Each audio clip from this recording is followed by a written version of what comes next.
All right, happy Wednesday. I know we got a lot of people logging in from all over the country today to be a part of our Leaders series. I appreciate the time today. Today we're going to have a fun topic to talk through. We're talking through a little bit about recruiting. So I appreciate you guys jumping on live and being a part of the recording. So I've updated and upgraded some of our systems over here. So these leaders calls are going to be on this new link in our studio, so we don't have any issues with people that are watching live and having issues putting their cell phones on mute and other things. So, but I'm going to jump right in. So happy Wednesday. Hope everybody's doing well. Looking forward to sharing with you guys some tips around leadership, around recruiting. And I am going to share my screen. So let's get this thing rocking and rolling. So happy Wednesday. All right. So recruiting, how to be an amazing recruiter, That's what we're going to talk about today. And I'll tell you, everything starts and ends with recruiting. So, sorry, I just had a thing here. So recruiting. Recruiting is everything. I'm going to go over today a 3-step process to be an amazing recruiter. Now, keep in mind, 2024 in the world of recruiting, I've been in business for almost 22 years. And the world of recruiting today is very different than the world of recruiting back in 2005, back in 2010. Not only are things different with, when the pandemic hit and some evolutions in companies, but the way people recruit, what people are using to recruit. There's a lot more AI involved with a lot of organizations today. There's some things that have been automated in the recruiting process. And listen, there's some limited connection to a recruiter and to a recruit, right? So leadership in companies have had to make many kind of different decisions and evolutions and make changes to their practices to become an effective recruiter in today's market.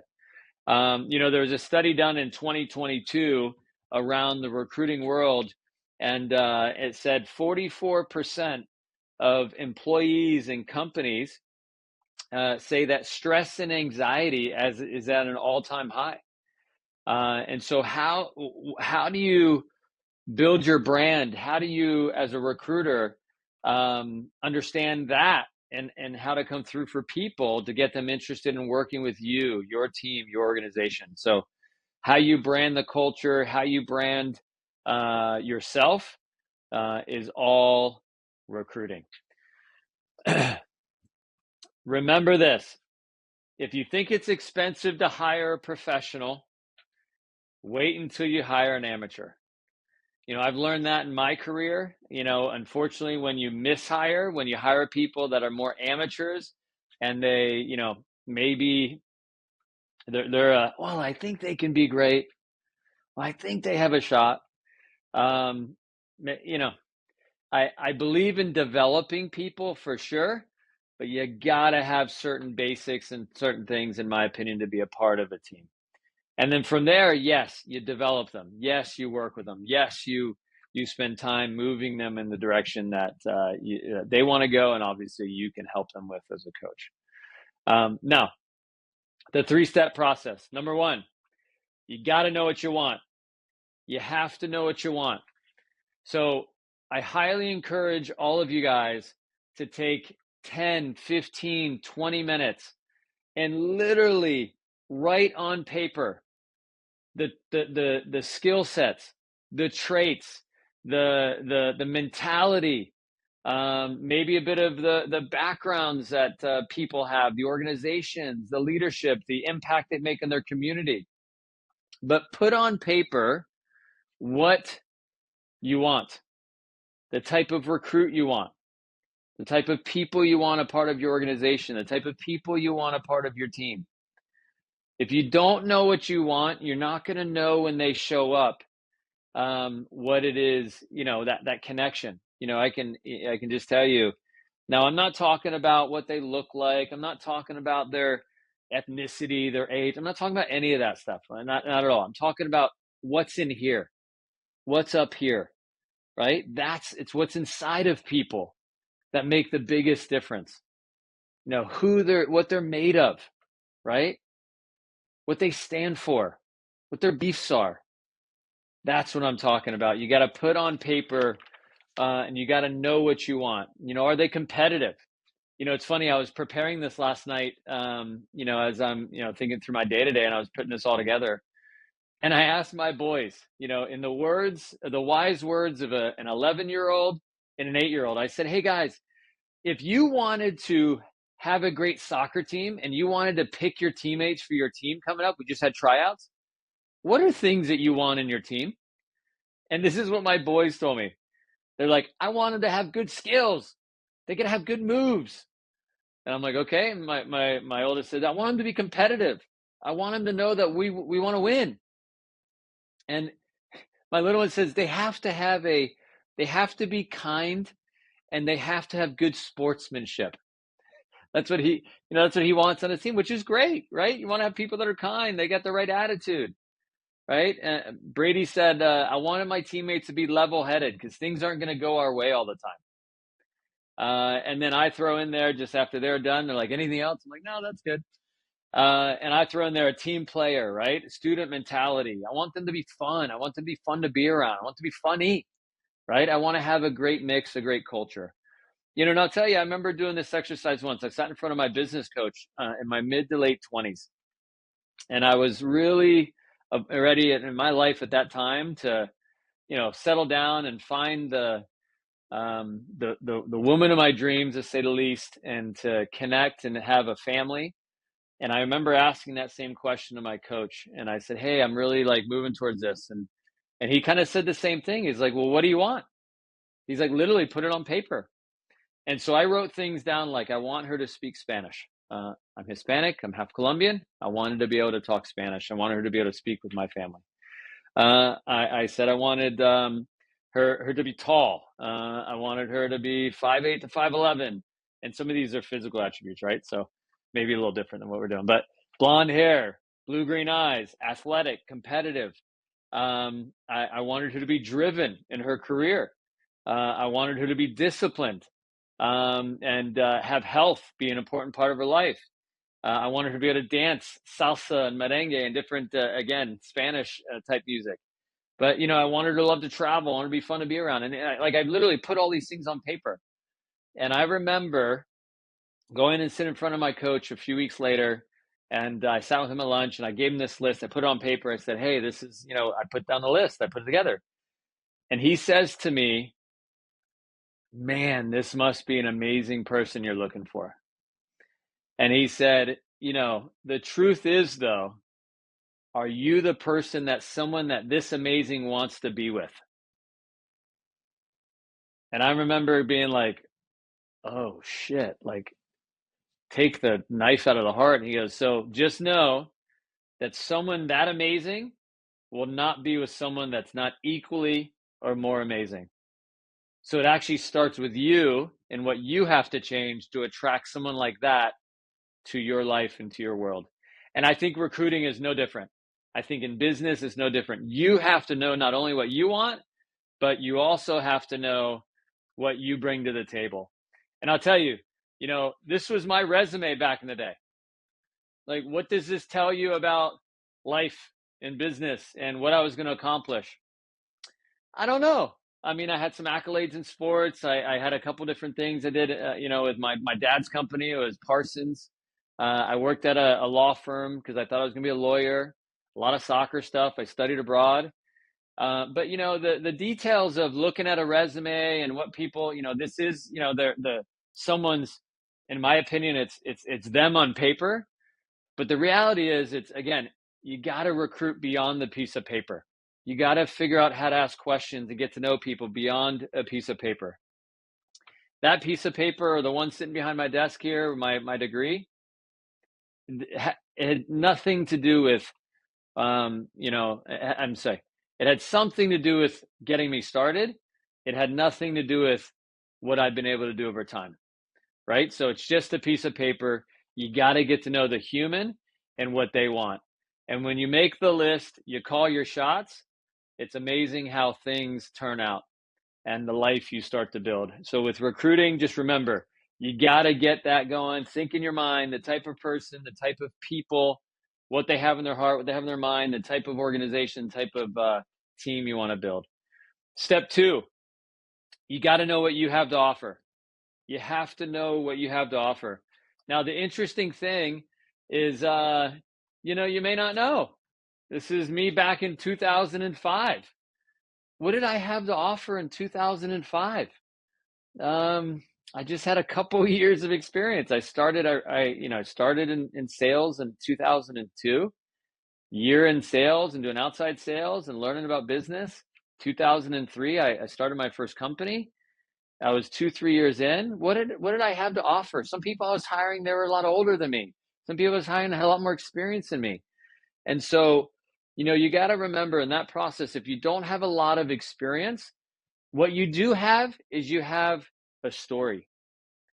You have a story that's you, and you got to learn how to tell your story. You got to learn how to tell about, hey, where you're from, and a little bit about your background and your family and where you're going.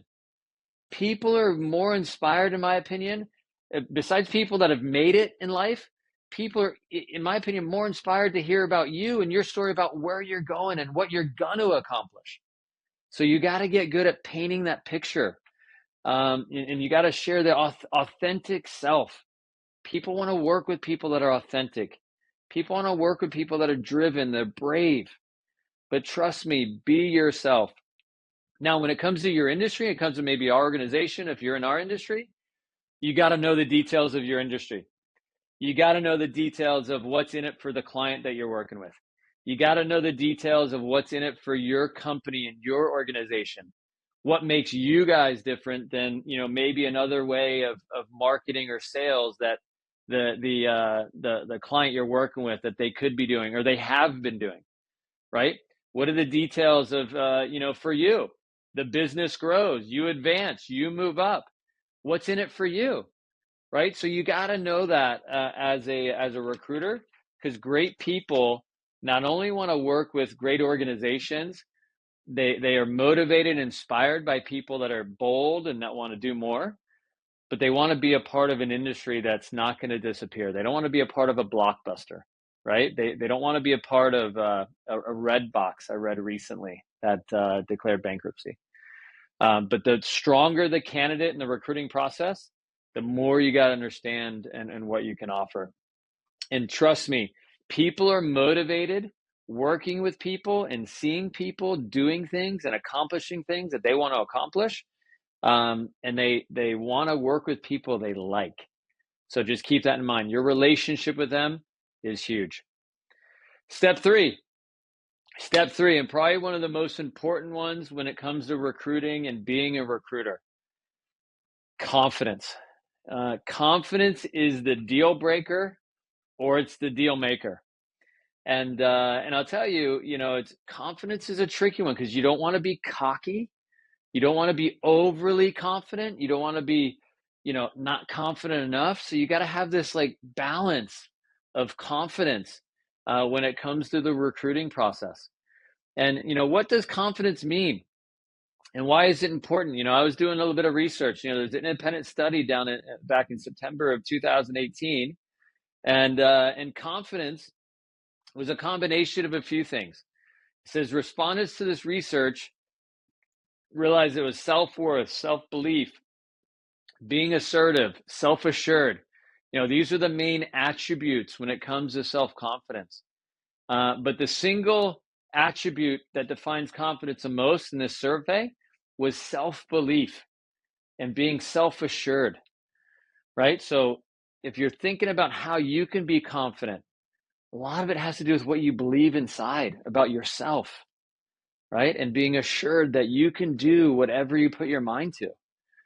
Now, why is it so important? Because people notice things about people that are confident. They tend to smile more. They tend to have good energy. They tend to have a good time. They take action. Things don't bother them as much, right? They have people are attracted to confidence, especially before you have a track record. You got to be confident. You got to be confident. I thought this was an interesting thing that this study showed, is that in all the respondents and all the things that they're evaluating when it comes to the average person and their confidence, it said 2.6 out of 4 people, the average confidence of respondents was 2.6 out of 4. When their desired level of confidence was a 3.8 out of 4. So there's a 30% gap between where they wanted to be and where the actual average confidence level was. And so what does that tell us? What can we learn from that? Well, to be fair, it tells us that you want to be around people that help you feel more confident and build your confidence. And so I'm going to give you guys a couple quick tips before I tell you the story about John Wooden. So if you want to build your own confidence, and especially not just in recruiting, but in general, there's 5 things you can do. Number 1, you got to reduce your self-criticism. You got to be aware of what you say to yourself. The most important conversation you're going to have is the one you have with yourself.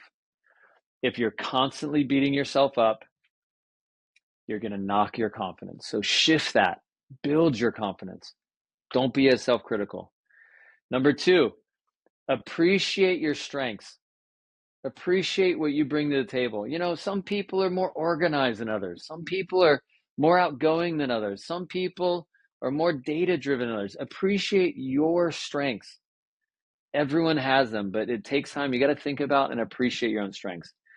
Number 3, say no. Be confident. Say no. No, I don't want to do that. No, I don't want to hang out with that crowd. No, I don't want to. It doesn't serve me to do these things, right? Say no. That will build your confidence. Number 4, spend time with people that are positive and that are confident, right? You will be more confident in yourself when you hang out with people that are also confident or more confident than you are. Again, it's a circle of influence. And then last but not least, when you start taking action, you start doing things. I tell you, there was a study about getting a haircut that actually builds your confidence too, because it gives you a nice little fresh look. But take action, do things that'll move you towards your goals and help you get you moving towards what you want. Again, the 3-step process, just in review. Number 1, you got to know what you want. You have to know what you want. Number 2, you have to know what you can bring to the table, what you offer. And last but not least, you have to be confident in the process, especially early in your career when you don't have a ton of experience. You got to be confident with some training. Maybe you shadow people. Again, you get around people that are great at recruiting, because recruiting is everything. So some of you guys may or may not know John Wooden, but he's one of the best recruiters in NCAA basketball history. There's a good quote here. It says, "Be more concerned with your character than your reputation, because your character is what you really are, while your reputation is merely what others think you are." And I have this actual this picture in my office when it comes to confidence, and it comes to John Wooden. And by the way, if you haven't subscribed to our YouTube channel, Clear Channel, please subscribe now. So I'm going to stop sharing. Make sure you guys see this. So I have this in my office here in Michigan, and this is John Wooden. He had the 12 lessons of leadership, something he called the pyramid of success, where it goes through a lot of habits and how to treat people and things that make a difference that he taught his basketball players. Some things about John Wooden that were pretty awesome, that if you guys that don't know, he was known as the Wizard of Westwood. From 1910 to 2010 is when he lived. And the 10 NCAA championships he won. He had 38 straight NCAA tournament victories. He had 86-game winning streak over 4 seasons, 19 conference championships, 4 undefeated seasons of 30-0, and he's a Hall of Famer as a coach and a player. And actually, pretty neat here. He signed this, which is pretty neat. But for those of you that don't know who this was probably one of the best recruits that he's ever recruited. And his name was Lou Alcindor. And for any of the basketball fans out there, Lou Alcindor was also known as Kareem Abdul-Jabbar. And, I'll tell you, he also recruited Bill Walton, was another Hall of Famer. But, the way this story goes and the way that he was able to recruit Kareem, because he was the number one recruit in basketball coming out of high school and other things. And, his attitude was, and this is kind of his philosophy, is understanding that 5-star athletes, not just in a business, but in sports, 5-star athletes, they choose to go to a certain team. All the different teams, they offer all similar things, scholarships and everything else, but they choose to go play at a certain school. 3-4-star athletes don't have as many choices, but they do have some. And then 1-2-star athletes, they're really the sports teams are betting on them more than anything. And the way the story goes is the reason Kareem chose to go to UCLA when he did was because of the coach, because of the leader, and because he was more concerned about developing men on the basketball court than he was about having basketball players play in the NBA. So he even had these Division I athletes would actually take time during some of their practices to tie their shoes, to put on their socks properly, to do things that you would do with, my 10-year-old or 11-year-old. I actually tied a lot of shoes this year in soccer team. But he would do things like that with D1 athletes because his philosophy was he wanted them to be prepared. He didn't want them to have blisters and have pain at the most important times of the game. So he took the time to focus on the basics, focus on the fundamentals. And he taught his players to have values and to have loyalty. And, I'll tell you, actually, Kareem Abdul-Jabbar actually wrote a book many, many years later about his relationship with John Wooden and all the different things that he taught him about life, not just about basketball. But I'll tell you, I think when it comes to being a recruiter, just remember, no matter where you are in your recruiting journey, learning the ins and outs of evaluating talent, of giving someone a shot that maybe others haven't, or getting that 1 or 2-star athlete, giving them a shot and trying to do your best to develop them. And then you learn a lot about a 5-star athlete starting and them getting it down. Just remember, most of the best players in sports, the hardest part about getting them, starting them or having them join a team or an organization, it's the hardest part about them being a great player in the field wasn't about them learning their role on the field, wasn't about them learning how to hit the baseball or shoot the basket or play the game or score the goal. The hardest part was getting them recruited to pick you as a place that they believe they can grow and they can be a part of something special. So just remember that if you're young in that journey, you got to get some coaching, get some guidance, apply this 3-step process, and it can really help you move towards what you want. Learn how to build an organization, build a multi-million-dollar business if that's what you choose to do. But it all starts inside and what you're doing, what you have to offer, getting clear on what you want to have and what you're looking for, and then ultimately having the confidence to put it out there and to talk to people and build those amazing relationships. So happy Wednesday. I hope you guys enjoyed this talk, this training on being a great recruiter. We're going to be off for the next 30 days. I'm doing a bit of traveling with my organization, with the business. I'm going to Paris here in a week or so for the Olympics. We have some conferences in Texas, which are going to be a lot of fun. So we'll be getting back into these trainings, this leader series in August. If I see you guys in Dallas, if you get a chance to travel with the business, please let me know how, if this is helpful for you guys. I love the feedback, anything that we can do to support you guys, any topics, anything that comes up that you would like to be a part of, anything you'd like me to see. I appreciate it. And thank you so much. Yes, Sergio, sorry about Argentina also. Man, oh man. My heart was broken. My heart was broken.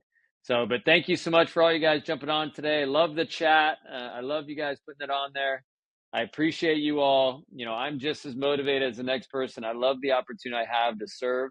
My personal mission is to help, change the world one leader at a time. And take this advice, and hopefully it applies your week, and you grow more to get closer and closer to the goals that you have. So, happy Wednesday. Thanks for jumping on today, guys. Take care.